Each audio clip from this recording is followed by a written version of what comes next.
Good morning and welcome to Daily Devotions with Pastor Joe. I'm Pastor Joe, and for this morning, we're looking back into the life of Samson here with the Samson and Delilah, where he meets the woman who ends his time as the judge of Israel. Last week we had talked a little bit about his escapades that he'd gotten into after his first wife was handed away to a friend, and burning the vineyards and the olive yards and all of that with the fox's tails and everything that went along with that. And at the end of chapter 15, that he had judged Israel in the days of the Philistines for 20 years. Now, in chapter 16, verse 1, it says, "Then went Samson to Gaza, and saw there an harlot, and went in unto her. And it was told to the Gazites, saying, Samson is come hither. And they compassed him in, and laid wait for him all night in the gate of the city, and were quiet all the night, saying, In the morning, when it is day, we shall kill him. And Samson lay till midnight, and arose at midnight, and took the doors of the gate of the city, and the two posts, and went away with them, bar and all, and put them upon his shoulders, and carried them up to the top of an hill, that is, before Hebron. And it came to pass afterward that he loved a woman in the valley of Sorek." So let's back that up. So he stopped into Gaza, slept with a harlot, and the people were going to capture him and kill him. And he took the doors, took the gates, took the posts, took everything up, hufted it up on his shoulders, piled it all on, climbed up a hill, laid it there in a pile, and said, "That's what I think of you guys." And that's just one of the many examples of his strength. He obviously understood what was going on, knew what was going to happen, and decided to make a mockery of them. Now in verse 4 it says, And it came to pass afterward that he loved a woman in the valley of Sorek, whose name was Delilah. And the lords of the Philistines came up unto her, and said unto her, Entice him, and see wherein his great strength lieth, and by what means we may prevail against him, that we may bind him, to afflict him, and we will give thee every one of us 1,100 pieces of silver. It's a pretty large amount of money. I mean, I don't think you can pass that up too easily. And Delilah doesn't. It says, And Delilah said to Samson, Tell me, I pray thee, wherein thy great strength lieth, and wherewith thou mightest be bound to afflict thee. Now, I don't know about you, but if a woman were to come to me and say, Oh, how are you so strong, and what could I do if I wanted to hurt you? I'd run. But Samson doesn't. Instead of running away and saying, Yeah, this girl's not for me, he decides to go ahead and play with her mind, play with her emotions a bit, mess with her a little bit, which is absolutely foolish, because he's playing with fire here. And anytime that we find ourselves in a situation where we're messing with things that could potentially hurt us, messing with sin, or messing with things that are risky in that regard, even close to sin, we are playing with fire that can really cause us some serious harm. Don't do it. And Samson said unto her, If they bind me with 7 green withs that were never dried, then shall I be weak and be as another man. So he says, if you tie me with these fresh green vines that are not dried, that's just they're whips. They just wrap them around me, and I'll lose all of my strength. It's my kryptonite. Then the lords of the Philistines brought up to her 7 green withs, which had not been dried, and she bound him with them.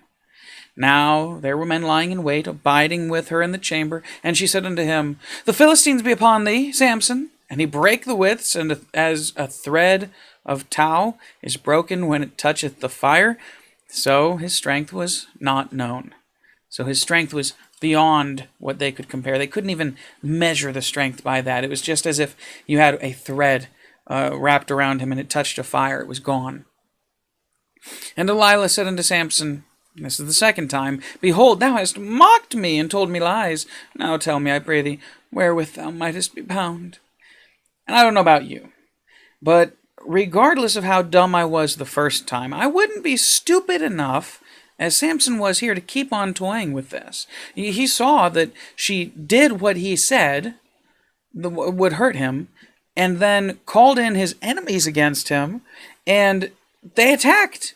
What could she be thinking? What could he be thinking to continue with this girl?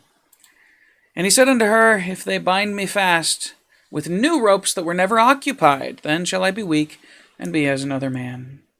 So if you have brand new ropes that were freshly made, never tied anything with them, never tied them in a knot, wrapped me in these ropes, they'd be too strong for me to be able to fight against. I couldn't break them. I'd be as weak as another man. Delilah therefore took new ropes and bound him therewith, and said unto him, The Philistines be upon thee, hey Samson. And there were liars in wait abiding in the chamber, and he brake them from off his arms like a thread. And Delilah said unto Samson, Hitherto thou hast mocked me and told me lies.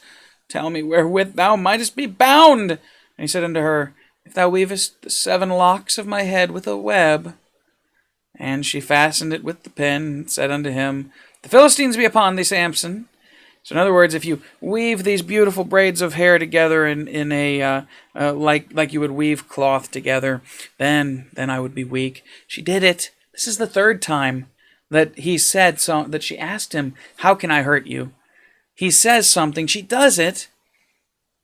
It says, The Philistines be upon thee, Samson. And he awakened out of his sleep, and went away with the pin of the beam, and with the web. So the weaver's beam, that they would weave the cloth on, he dragged the whole thing behind him in his hair, and went and fought the Philistines. In verse 15, And she said unto him, How canst thou say, I love thee, when thine heart is not with me? Thou hast mocked me these 3 times, and hast not told me wherein thy great strength lieth. And it came to pass, when she pressed him daily with her words, and urged him, so that his soul was vexed unto death, he felt like he was going to die from her annoying nagging of him.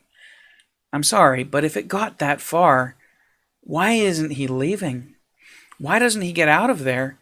There's no way she's that pleasant to be around, or that enjoyable of a person in any way, shape, or form, that he's willing to go this far.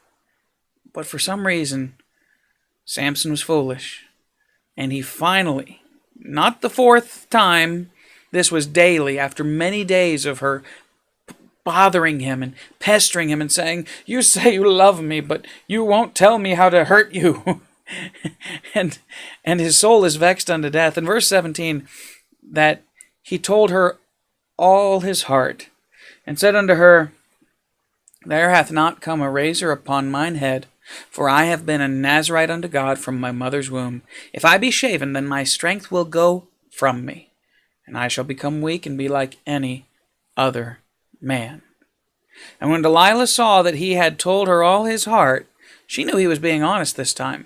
She sent and called for the lords of the Philistines again, and saying, Come up this once, for he hath showed me all his heart. Then the lords of the Philistines came up unto her, and brought money in their hand. They were ready to pay for it. And she made him sleep upon her knees. She just lulled him to sleep. Maybe she did what Jael did and gave some warm milk or something, or hummed to him and stroked his hair and his scalp with her fingers, and got him to go to sleep. And she called for a man, and she caused him to shave off the 7 locks of his head. So apparently Samson had his hair woven into seven braids across his head. And she began to afflict him, and his strength went from him. And she said, The Philistines be upon thee, Samson. And he woke out of his sleep, and said, I will go out as at other times before, and shake myself. And he wist not that the Lord was departed from him. But the Philistines took him, and put out his eyes, and brought him down to Gaza, and bound him with fetters of brass, and he did grind in the prison house.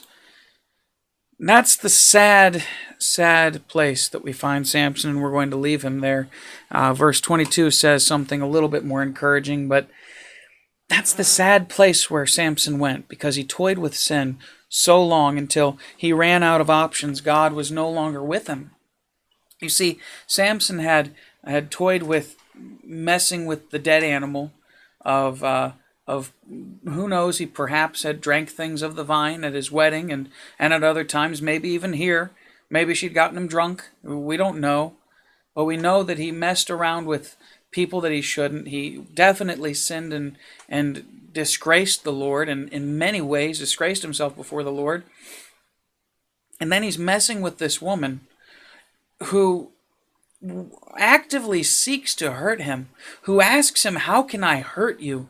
And finally, I don't know if maybe he was just so full of himself that he thought that oh, God will stay with me no matter what I do. I've gone this far, God hasn't left me, so what's it going to hurt to get rid of my hair on my head? It's not that big a deal. It can't really be the vow. And so he finally, because he likes this woman, and he doesn't care if it leads to his destruction, or at least maybe he doesn't believe it will, even though it obviously will. And so he finally lets her know how to hurt him. She does. She cut his hair, shaved his hair off, just shaved it off. And it says she afflicted him. I don't know if that means she actually hurt him. She began to afflict him. She was hitting him or doing something that maybe she couldn't do before. Maybe his skin got softer. Who knows? I don't know. But then she calls the Philistines in. He gets up thinking, I'm just going to shake myself and God will come upon me again. Maybe that's what he did. He always just shook himself and the Lord would come upon him, right? Maybe it wasn't him shaking himself before. Maybe it was the Lord shaking him as he tried to wake him up and said, look, Samson, I'm here and I'm working in your life. Quit being so foolish. There finally came this point where God finally said, I can't deal with this anymore, Samson. I can't do anything in your life. You've gone too far. Right now, you're so far from me. I can't do anything for you. You've broken your vow, the vow that I gave you from the beginning, that I gave you a promise that as long as you kept this vow, I would give you strength beyond any man, and you would destroy the Philistines. Oh, but Samson, you failed. You've gone so far away, and God says, can't do it. Can't do it anymore, Samson. I'm done. So God doesn't come upon him, and the Philistines do. And the Philistines punch out his eyes and bring him to Gaza, and they put brass chains on him, which isn't really as strong as iron. It isn't as strong as some of the things they could have used, but it's fairly strong. And he grinded at the prison house. So he ran the mill, and he pushed the grinding wheel. And he grinded day in and day out for weeks, maybe months. Who knows how long, but it says, howbeit the hair of his head began to grow again after he was shaven. And maybe we'll talk about that more later, but I don't know how long it took for his hair to grow back in enough to resemble what God would consider uncut hair at that point, right? To be long enough that God would say, okay, your hair is back, your vow is restored, here I am. I know it must have been quite a while. I mean, imagining, hair seems to tend to grow faster after, for my facial hair at least, after it's been shaved several times. After several years of shaving, I'm finally able to start growing some facial hair that's actually anything. And of course, I keep shaving it, but it grows back thicker each time. Who knows if maybe his hair was a little slower to grow. Might have been a couple months, might have been a year, might have been longer. But I know the one time we had a little accident, an incident in cutting my hair where there was the guard was forgotten and a chunk of my hair, I think it was over here, got shaved out. So he said, you know what, nothing we can do. It was a pretty good sized chunk, got shaved out before it was realized, so shaved my head. It was several months before I was at the point where I could look at it, comb it nicely, consider it to be worthy of another haircut. I don't know how far Samson had to wait. I don't know how much he had to mourn and cry before the Lord, how much he had to go through before he was finally broken in spirit enough to come back to the Lord. But I'd imagine with all the things he did and how far he went, that it took quite a while for Samson to get back to the Lord. Here he was blind, wandering around in a circle, pushing the grinding wheel at the mill, grinding their flour, grinding their grains, grinding their corn, whatever they were grinding, getting beaten, abused, made fun of, spat upon, who knows. The Philistines hated Samson, and they loved to have him in this place where they had him bound and tortured. But it doesn't seem like like Delilah ever told them what it was that made him so weak. Maybe they didn't realize that his head was shaved and that was what made him weak. Maybe they thought, she was just making fun of him by shaving his head after she made him weak. Who knows? I don't know. But it's a shame. Don't let your life go so far. Don't let your life go anywhere. Don't go near the evil thing. We don't know when it's going to cross the line. We don't know where that point is going to be, where you've gone so far God's just going to take his hand off of you and let you continue on in sin with no contriteness, no judgment, no conviction. It's not that God doesn't want to save you. It's just that you get to the point where you've done so much that your heart is hardened against God. And so God doesn't even bother to put conviction on your heart anymore because he knows that you're just too far. Nothing he does can make any difference. Don't let yourself get there. If you find yourself involved in any kind of sin today against the Lord, do whatever it takes to get back to him right now. Get away from the sin, cast it out of your life. And serve the Lord with all your heart, soul, mind, strength. Don't do what Samson did. Don't mess around with sin until you lose out. It's not a gamble that you should take, or should even be willing to try and take. All right, we'll see some more encouragement about God returning to Samson's life that in the next passage, but for today, this is it. Samson's hair is beginning to grow back. We'll see where he goes from here. God bless. Have a wonderful day in the Lord. I'll see you again tomorrow on another Daily Devotions with Pastor Joe.